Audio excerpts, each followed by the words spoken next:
നമസ്കാരം, gadgets on news അവറിലേക്ക് സ്വാഗതം. ഇന്നത്തെ പ്രധാന വാർത്ത, അതായത് ഷൗമി എന്ന ബ്രാൻഡ് 1 ഇഞ്ചിൻ്റെ സെൻസറും കുത്തി നിറച്ച് ഫോൺ ഉണ്ടാക്കിക്കൊണ്ട് വരികയാണ്. MI 12S എന്നാണ്. നിങ്ങൾ എല്ലാവരും കഴിഞ്ഞ ടെക് ന്യൂസിലൊന്ന് പറഞ്ഞു എനർജി ഇല്ല, കുറച്ച് എൻ്റർടൈനിങ് ആക്കണം, കുറച്ച് ഇൻട്രസ്റ്റിംഗ് ആക്കണമെന്ന്. ഇത്ര ഇൻട്രസ്റ്റിംഗ് ആക്കിയാൽ മതിയോ? അപ്പോൾ ജോക്സ് അപ്പാർട്ട്, വെൽക്കം ടു പേരിടാത്ത ടെക് ന്യൂസ് വിത്ത് പരദൂഷണം. അപ്പോൾ എൻ്റെ വീട്ടിൽ ആദ്യം തന്നെ പറയാനുള്ളത്, പിന്നെ ന്യൂസും എല്ലാം തുടങ്ങുന്നതിന് മുന്നേ ആദ്യം തന്നെ പറയാനുള്ളത്, ഇങ്ങനെ ഒരു പെട്ടി എൻ്റെ വീട്ടിലേക്ക് കടന്നു വന്നിരിക്കുകയാണ് സുഹൃത്തുക്കളെ. ഈ പെട്ടി എന്തെന്ന് ആദ്യം കണ്ട സമയത്ത് എനിക്കൊന്നും മനസ്സിലായില്ല. ഇതിൻ്റെ ഫ്രണ്ടിൽ എഴുതി വെച്ചത് പ്രൗഡ്ലി ഇന്ത്യൻ എന്നാണ്. അപ്പോൾ ഞാൻ എന്ത് ചെയ്തു, പൊട്ടി തുറന്നു നോക്കിയ സമയത്ത് ഒരു 10 ഇഞ്ചിൻ്റെ ഗ്ലാസ്സാണ്. ആ 10 ഇഞ്ചിൻ്റെ ഗ്ലാസിൻ്റെ അകത്ത് dear Amal, it's time to outshine, it's time to blaze, ഹക് സേ ചമക്, കമ്മിങ് സൂൺ. ഇതാണ് ഐറ്റം. നിങ്ങൾക്ക് കാണാൻ പറ്റുന്നുണ്ടോ എന്ന് അറിഞ്ഞുകൂടാ. സാധാരണഗതിയിൽ കുറേ ബ്രാൻഡുകൾ മുട്ടായി അയച്ചു തരും, തിന്നാൻ അയച്ചു തരും, കോഫി അയച്ചു തരും.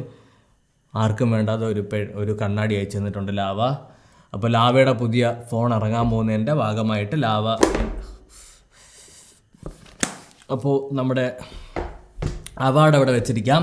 ഇനി നമ്മുടെ പ്രധാന വാർത്തകൾ, നമ്മൾ നേരത്തെ പറഞ്ഞ പ്രധാന വാർത്തകളിലേക്ക്. ആദ്യം ഞാൻ പറഞ്ഞ കാര്യം സത്യമാണ് കേട്ടോ. അതായത് നമ്മുടെ ഷൗമി ഉണ്ടല്ലോ, ഷൗമി Mi 12S എന്ന് പറഞ്ഞിട്ടുള്ള ഒരു ഫോണിൻ്റെ അകത്ത് 1 ഇഞ്ചിൻ്റെ സെൻസർ ക്യാമറ ആയിട്ട് കൊണ്ടുവരുന്നുണ്ട്. ഈ 1 ഇഞ്ചിൻ്റെ സെൻസർ ഏതെന്ന് മനസ്സിലായോ? നിങ്ങളുടെ മറ്റേ സോണിയുടെ പോയിന്റ് ഷൂട്ട് ക്യാമറ കണ്ടിട്ടുണ്ടോ? RX100 എന്ന് പറഞ്ഞിട്ടുള്ള പോയിന്റ് ഷൂട്ട് ക്യാമറ, ആ സെൻസർ കംപ്ലീറ്റ് ആയിട്ട് ഇതിനകത്തോട്ട് എടുത്തുകൊണ്ട് വരാം. DSLR ക്വാളിറ്റിയിലൊന്നും നമുക്ക് ഫോട്ടോയൊന്നും കിട്ടാൻ പോകുന്നില്ല. പക്ഷേ നമ്മുടെ എൻറ്റയർ സ്മാർട്ട് ഫോൺ സീരീസിൽ അല്ലെങ്കിൽ സ്മാർട്ട് ഫോൺ ഇൻഡസ്ട്രിയിൽ ഒരു കിടിലൻ സാധനമായിരിക്കും. നമ്മൾ കിടിലൻ സാധനം 1 ഇഞ്ചിൻ്റെ 10 ഇഞ്ചിൻ്റെ റെഡിൻ്റെ ക്യാമറ, ആരിയുടെ ക്യാമറയുടെ ഒക്കെ സെൻസറൊക്കെ കുത്തി നിറച്ചുകൊണ്ട് പല ഫോണുകൾക്കും വരാം. ഇമേജ് പ്രോസസ്സിങ്, അതിൻ്റെ UI, അതിൻ്റെ ഇമേജ് എങ്ങനെ എടുക്കുന്നു, അത് പ്രോസസ്സ് ചെയ്തെടുക്കുന്നതിലാണ് കാര്യം. പണ്ട് നിങ്ങൾക്ക് ഓർമ്മയുണ്ടോ എന്ന് എനിക്കറിഞ്ഞുകൂടാ, നിങ്ങൾക്ക് ഓർമ്മയുണ്ടോ എന്ന് എനിക്കറിഞ്ഞുകൂടാ. അതായത് നമ്മുടെ OnePlus 5T 5 ഒക്കെ ഇറങ്ങിയ സമയത്ത് ആ ഒരു ഫോണിൻ്റെ ഏറ്റവും വലിയ പ്രത്യേകത അതിൻ്റെ ഫോട്ടോ എടുത്ത് അത് പ്രോസസ്സ് ചെയ്തെടുക്കുന്നതിലായിരുന്നു. പ്രോസസ്സിങ്ങിലാണ് ആ ഫോൺ വിജയിച്ചത്. അപ്പോൾ നല്ലൊരു ഇമേജ് പ്രോസസ്സിങ് സാധനങ്ങളൊക്കെ അവർ കോഡ് ചെയ്തൊക്കെ എടുക്കുകയാണെന്നുണ്ടെങ്കിൽ സാധനം ഹിറ്റാവും. ഇല്ലെങ്കിൽ എന്താ പറയുക, 5000 രൂപയുടെ ഫോണിൽ എടുക്കുന്ന ക്വാളിറ്റി അതിനും കിട്ടുള്ളൂ. അപ്പോൾ നമ്മുടെ ചാനലിൽ നമ്മുടെ കഴിഞ്ഞ ടെക് ന്യൂസിൽ ഒരാൾ ചോദിച്ചതാണ്, OnePlus 2T ആണോ പോക്കോ F4 5G ആണോ നല്ലത്, ഏതെടുക്കണം? 30,000 രൂപയ്ക്കകത്ത് വരുന്നതാണ്. ഉള്ളത് പറയാമല്ലോ, നമ്മൾ ഇതിനകത്ത് ടെക് ന്യൂസ് മാത്രമല്ല, കുറേ പരദൂഷണവും നമ്മുടെ ടെക് ഇൻഡസ്ട്രിയിലും അല്ലെങ്കിൽ അവിടെ ഇവിടെയൊക്കെ നടക്കുന്ന ഗോസിപ്പുകളും കാര്യങ്ങളൊക്കെ പറയാൻ പോവുകയാണ്. അപ്പോൾ 2 ഫോണിൻ്റെയും ഞാൻ ബേസിക് ആയിട്ടുള്ള കാര്യം പറഞ്ഞുതരാം. 2 ഫോണിൻ്റെ അകത്തും AMOLED ഡിസ്പ്ലേ ആണ് വരുന്നത്, ഫുൾ HD+ ഡിസ്പ്ലേ ആണ്. പോക്കോ F4 5G ആണെങ്കിൽ 6.67 വലിയ ഡിസ്പ്ലേ ആണ്. OnePlus 2T ആണെങ്കിൽ കുറച്ച് ചെറുതാണ്, 6.43 ഉള്ളൂ. OnePlusൻ്റെ അകത്ത് 90 Hz ആണ് റിഫ്രഷ് റേറ്റ്. നമ്മുടെ പോക്കോയ്ക്കകത്ത് 120 Hz റിഫ്രഷ് റേറ്റ് ഉണ്ട്.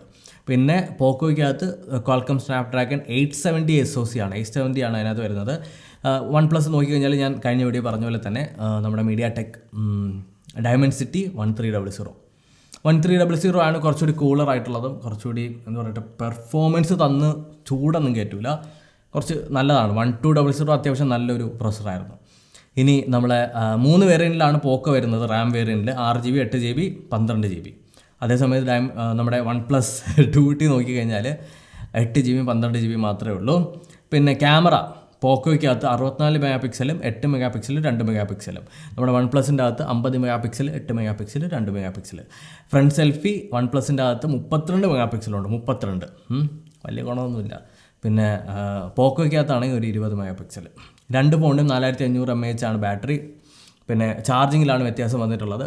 OnePlusൻ്റെ അകത്ത് 80 വാട്ട്സും നമ്മുടെ പോക്കോയ്ക്കകത്ത് ഒരു 67 വാട്ട്സും മാത്രമേ ഉള്ളൂ. ഇനി ഏതാണ് ബെറ്റർ എന്ന ക്വസ്റ്റ്യൻ ആൻസർ ഞാൻ പറഞ്ഞുതരാം. ഡിസ്പ്ലേ പൊതുവെ ആരും പറഞ്ഞു കേട്ടിട്ടില്ല. ഡിസ്പ്ലേ നിങ്ങൾ ചൂസ് ചെയ്യുന്ന സമയത്ത് എപ്പോഴും ശ്രദ്ധിക്കേണ്ടത് കളർ കാലിബ്രേഷൻ.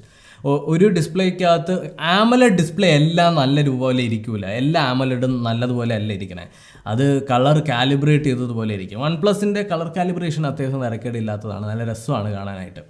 അപ്പോൾ ഡിസ്പ്ലേയുടെ കാര്യത്തിൽ OnePlus ആയിരിക്കും ഞാൻ പറയാം. ഇനി നിങ്ങൾ പ്രൊസസ്സറാണ് നോക്കുന്നതെന്നുണ്ടെങ്കിൽ ഓഫ് കോഴ്സ് നിങ്ങൾക്ക് ഗെയിമിങ്ങും കാര്യങ്ങളും സെറ്റപ്പുകളൊക്കെ വേണം. അതിന് സ്നാപ്ഡ്രാഗൺ ആയിരിക്കും കുറച്ചുകൂടി ബെറ്റർ. 870 ആയിരിക്കും കുറച്ചുകൂടി നല്ലത്. അതായത് പോക്കോ ആയിരിക്കും നല്ലത്. പിന്നെ പോക്കോയ്ക്ക് അത് നമുക്ക് 2-3 വേരിയൻ്റ് ഉണ്ട്. 6GB വേരിയൻറ്റ് റാം വേണമെങ്കിൽ എടുക്കാം. 6GB ഒന്നും എടുക്കണ്ട, 8GB അല്ലെങ്കിൽ 12GB എടുത്താൽ മതി. ഇനി ക്യാമറ, ഞാൻ ഈ 50 മെഗാപിക്സൽ 60 മെഗാപിക്സൽ 108 മെഗാപിക്സലൊന്നും വീഴാത്ത ആളായതുകൊണ്ട് ഇതിൻ്റെയൊക്കെ റിസൾട്ടിലായിരിക്കും ഇരിക്കുന്നത്. നിങ്ങൾ ആരുടെയെങ്കിലും ഇതിൻ്റെ രണ്ടിൻ്റെയും റിവ്യൂ ഒക്കെ ഇട്ടിട്ടുള്ളവരുടെ അത്യാവശ്യം തരക്കേടില്ലാത്ത മെനയായിട്ടൊരു ഫോട്ടോ എടുക്കുന്ന ആളുടെ ഒരു റിവ്യൂ കണ്ടു നോക്കുക. എനിക്ക് OnePlus ഈ വട്ടം അയച്ചു തന്നിരുന്നെങ്കിൽ ഞാൻ നിങ്ങൾക്ക് പറഞ്ഞുതരായിരുന്നു. അപ്പോൾ നോക്കിയിട്ട് നിങ്ങൾ ചെയ്യാം. OnePlus എന്നെ റിജക്റ്റ് ചെയ്താന്ന് തോന്നുന്നു, ചോദിച്ചയച്ചു. Any update on OnePlus 2T review unit, ഒരു സ്മൈലി ഇടണോ? ഞാൻ ഇതിനകത്ത് പ്രിഫർ ചെയ്യുന്നത്, നിങ്ങൾ ബാറ്ററി ചാർജിങ്ങിലാണ് ഇതിനകത്ത് ഏറ്റവും കൂടുതൽ. 2 ഫോണിനും 4500 ബാറ്ററി ഫാസ്റ്റ് ചാർജിങ്ങിനാണെന്നുണ്ടെങ്കിൽ ഉറപ്പായിട്ടും നമ്മുടെ 80 watts ഫാസ്റ്റ് ചാർജിങ് വരുന്ന OnePlus ആയിരിക്കും ചൂസ് ചെയ്യാൻ നല്ലത്. OnePlusന് പൊക്കി പറയണതല്ലേ. പിന്നെ നിങ്ങൾക്ക് റിഫ്രഷ് റേറ്റിൽ ഇപ്പോൾ മിക്ക ഗെയിമുകളും 120 FPS സപ്പോർട്ട് ചെയ്യുന്നുണ്ട്. അപ്പോൾ 120 Hz എന്ന് പറയുന്നത് അത്ര മോശമായിട്ടുള്ളൊരു കാര്യമല്ല. സോ നിങ്ങൾക്ക് ഗെയിമിങ്ങിന് പോക്കോ പ്രിഫർ ചെയ്യാവുന്നതാണ്. ഓക്കെ, അപ്പോൾ ഇത്രയാണ് നമ്മുടെ പോക്കോ വിശേഷം. അപ്പോൾ നിങ്ങൾ ഗെയിമിംഗ് ഓറിയൻറ്റഡ് ആണ്, ഗെയിമിങ്ങിലേക്കാണ് കൂടുതൽ ഫോക്കസ്ഡ് ആയിട്ടിരിക്കുന്നത്, നിങ്ങൾക്ക് പെർഫോമൻസ് ആണ് വേണ്ടതെന്നുണ്ടെങ്കിൽ പോക്കോയിലേക്ക് പോകാം. OnePlus ആണെന്നുണ്ടെങ്കിൽ പെർഫോമൻസും ഉണ്ട്, എന്നാൽ തരക്കേടില്ലാത്തൊരു user interface. Oppo colour voice ആണെങ്കിലും ഇപ്പം വലിയ ദാരിദ്ര്യം പിടിച്ച കളർ വോയ്സ് ഒന്നുമല്ല, കൊള്ളാം, കുഴപ്പമൊന്നുമില്ല. ഓക്കെ, അടുത്ത ന്യൂസ് എന്ന് പറയുന്നത് നമ്മുടെ വാട്സപ്പ് ഓളികൾക്ക് വേണ്ടിയിട്ടുള്ളതാണ്. അതായത് നമ്മുടെ വാട്സപ്പിൻ്റെ 2 ദിവസം കൊണ്ടൊരു അപ്ഡേറ്റ് റോൾ ഔട്ട് ചെയ്യും. അതിൻ്റെ അകത്ത് നിങ്ങൾക്ക് ഓൺലൈൻ കാണിക്കുമല്ലോ, അതിനെ ഹൈഡ് ചെയ്ത് കളയാൻ പറ്റും. അപ്പോൾ നിങ്ങളെ സ്റ്റോക്ക് ചെയ്യുന്നവർ നിങ്ങൾ ഓൺലൈൻ ആണോ ഇല്ലേ എന്നുള്ളതൊക്കെ നിങ്ങൾക്ക് ഹൈഡ് ചെയ്ത് വയ്ക്കാൻ പറ്റും. അടുത്ത നമ്മുടെ ന്യൂസ് എന്ന് പറയുന്നത് വളരെ ഇമ്പോർട്ടൻ്റ് ആണ്, ശ്രദ്ധിച്ച് കേൾക്കുക.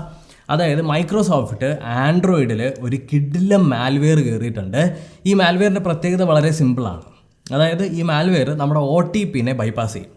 അതായത് നമുക്ക് വരുന്ന ട്രാൻസാക്ഷൻ OTP, നമ്മളിപ്പോൾ ഓൺലൈൻ പർച്ചേസ് ചെയ്യുന്ന സമയത്തും എല്ലാം OTPകൾ വരാറുണ്ട്. ഈ OTPനെ ഹുക്ക് ചെയ്തെടുത്തതിന് ശേഷം നിങ്ങളുടെ കയ്യിൽ നിന്നുള്ള കാശ് മൊത്തം അടിച്ചെടുക്കലാണ് ഈ മാൽവെയറിൻ്റെ പരിപാടി. ടോൾ ഫ്രോഡ് എന്നാണ് ഈ ഒരു മാൽവെയറിൻ്റെ പേര്. മാർക്ക് സക്കർബർഗും അതേപോലെ തന്നെ ട്വീറ്റ് ചെയ്തിട്ടുണ്ട്. ഇത് കുറച്ച് സീനുള്ളതാണ്.